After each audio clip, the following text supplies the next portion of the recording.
Good evening. This is Kenneth with the Advancing Equity Coalition. I'm here tonight to give you a quick recap on what went down during tonight's contract negotiation between the Minneapolis Federation of Teachers and Minneapolis Public Schools. Once again, I'm going solo on this, but if you just watch these to hear Heather's reflections, I do not blame you. She's brilliant and she will be back next week. And so we will be doing recaps all fall, all school year long. You'll get the both of us. You'll get Heather's brilliant comments and me just trying to keep up. But for tonight, you have just me. So here we go. So tonight's contract negotiation actually started off a little weird from my perspective because it was my understanding that contract negotiations were going to go from 6 to 8. So a full 2-hour bargaining session which we've had for the last several months. I will say, because tonight we also organized a watch party for folks to watch and listen with us and to have conversation to kind of debrief, what we're hearing and try to understand what's going on. In planning that, I did originally think that the contract negotiation session was going to be from 5 to 7. I went on to MFT's website. I saw that it was from 6 to 8. That maybe I just misremembered. It seemed like there was also some kind of miscommunication between both sides as well. And so because of that, some folks had planned on joining earlier, some folks had planned on joining later. And so they were only able to do 6 to 7 tonight. So that's kind of the first big takeaway is like, it was a very quick, short negotiation bargaining session, and we didn't have a whole lot of substance. Now, going into this conversation, I think a lot of folks were expecting to have a conversation about educators of color and protections for teachers of color across the district, because the way that it was left off in June was to say that the union put forward a counter proposal to the district's proposal on protecting teachers of color. And there was a big kind of standoff between the two around whether protections for teachers of color would expand beyond just 15 schools in the district. And so that was kind of where it left off. And the district said, MFT, we would really like for you to reconsider and bring us forward a proposal in August that, we can have a conversation about, because we're not going to have a conversation about only having protections for teachers of color in only some of our schools and not for all of our schools. And then also additionally in some licensure areas, and if you've been through the Grow Your Own program. So, but because the time was shortened, they decided that they were not going to be talking about teachers of color tonight. And also because the union has still not received a data request from the district to help inform their proposal. And so they were hoping to have that. That earlier this week, one of the bargaining team members on the union's side came and expressed his frustration with the fact that there wasn't any data available or data that had been shared yet around contract negotiations from the district. And so Kendra Bennett, who's the executive director of human resources, apologized tonight. And I think, they must have had some emails back and forth where the union has seen Kendra really make harsher demands, I guess is the best way to say it, of her team to make sure they produce the data to be ready for the next conversation. So it seems like the district they stated at the end that they're making a priority and they want this MOA to be a priority and to get complete soon. And then also the union is saying like, we just need some data to put something together so that we can, create the counter proposal that you're looking for. So that's where that conversation, started and ended tonight. And I'd say the other reason that probably the district and the union did not get a chance to talk about teachers of color is because they actually came back to the conversation around COVID protocols. And so they're trying to create another COVID-19 MOA. And so if you haven't been following us for the last several months, what initially happened is that the union wanted to negotiate around COVID-19 protocols. The district said, no, we can't negotiate around this because you have an unfair labor practice charge against us. And so while that charge is in place, we can't negotiate about it. We can't talk about this. And so then the union disagreed with that statement. And then by the time, people had been vaccinated, it started to feel like we might be coming out of this pandemic. But now that and so they hadn't talked about it for the last few negotiation sessions, and they focused on teachers of color. Now that the Delta variant is back and, a return to school, the start of the school year is just around the corner, it feels very impending that we talk about this. So they used the hour that they did have today to now talk about COVID-19 protocols. And they spent a lot of time talking about paid leave. What are some of the different qualifications? What would qualify a teacher for being able to ask for paid leave?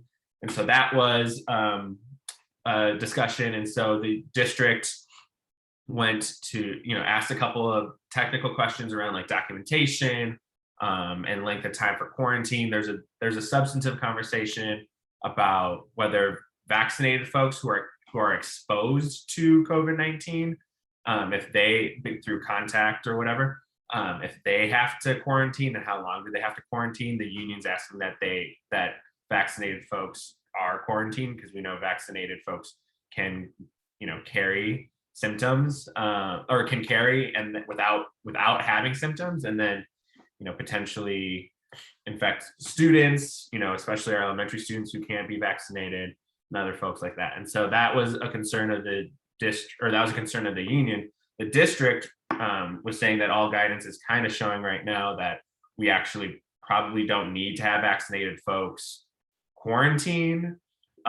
They should get tested and, and then, be wearing a mask until we have any verification on whether or not they have tested positive or not. So, and we know that there are mask mandates for the city and for Minneapolis public schools right now. So, there's a whole conversation there. And then there's another conversation that was taking place around providing individual materials for students. So the union's asking in their proposal for the district to provide individual materials for students. For example, the main example that was talked about tonight was in PE, like every student should have their own individual balls to be playing with. And the district was asking, like, do you have a list of all the individual materials that you want us to be providing students? And the union said, we do not have a list right now, but you can talk to teachers, you can talk to PE teachers, you can talk to music teachers, you can talk to art teachers, you can talk to all the teachers to figure out what are the needs that need to be met in order to verify this. And so the district was asking this question because for all of this, they didn't actually really provide a reaction, sorry, let me back up. The union was asking for a reaction from the district. Is any of this stuff that you can live with, stuff that you can accept, especially with the fact that we have $160 million that is coming from the federal government. We can use this stuff to provide paid leave for teachers, to provide, materials, and all these different things. But the district was hesitant and did not share any reactions because they don't know how much all of this will cost. They just received the COVID proposal yesterday, apparently, and so they weren't ready to come cost it out. And also the union didn't provide enough detail for, like, again, the amount of materials and that kind of stuff for, how much this will all cost. So they didn't come up with a reaction. So they're going to continue this conversation, since it is so time sensitive, via email. And so we'll hopefully hear by Thursday, August 26th, what comes out of this, and we'll have a better sense around what are some of the protections for teachers in terms of COVID, and what are we doing as a system to keep our teachers healthy and safe, and ultimately our students healthy and safe. So that was the main conversation. And those are kind of some of the big bullet points around what was discussed tonight.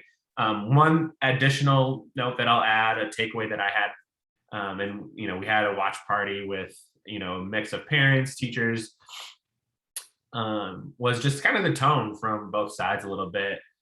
It felt, again, it's been a little bit of a Jekyll and Hyde. I remember sometimes saying, like, this feels like almost over, like we're overperforming around how nice and kind we are trying to be to each other. When I say we, I mean, whether it's the union to the district to the union, it just felt like a little bit of a performance, especially after some of the nasty conversations that had been taking place prior to negotiations. And then suddenly tones had shifted and it was a little more animus. And then, it kind of, I don't know, it kind of settled down. It was kind of even keeled in the past, like tense when it needed to be tense, relaxed and kind when it needed to be relaxed and kind. Tonight was tense. They were snipping at each other, and it was very noticeable. It makes me question. And someone brought up during our